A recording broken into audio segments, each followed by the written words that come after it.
वारा पाऊस अंगावर झेलत आणि वाटेत गावोगावी हजारो भाविकांचे स्वागत करीत निघालेला श्री क्षेत्र शेगावच्या संत गजानन महाराज संस्थानाचा पालखी सोहळा आज सोमवार सकाळी 9 वाजता पंढरपूर तालुक्यातील सिद्धेवाडी येथे दाखल झाला।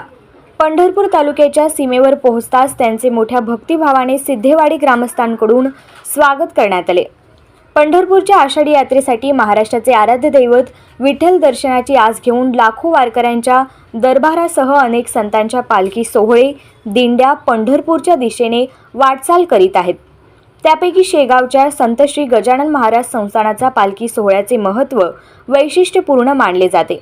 गेल्या 13 जून रोजी शेगाव येथून प्रस्थान ठेवलेला हा पालखी सोहळा सुमारे 750 किलोमीटर पायी चालत पंढरपूर तालुक्यात आला असून पंढरपूर तालुक्यातील प्रशासकीय अधिकाऱ्यांनी स्वागत केलेले नसून आणि नंतर पंढरपूर तालुक्यात पाऊल ठेवताच पंढरपूर तालुक्यातील प्रशासकीय अधिकाऱ्यांनी कुठले पद्य स्वागत केले नाही। यावेळी पंढरपूरचे उपजिल्हाधिकारी तहसीलदार BDO यांनी स्वागत करायला पाहिजे होते, पण तसे कुठेही दिसून आले नाही।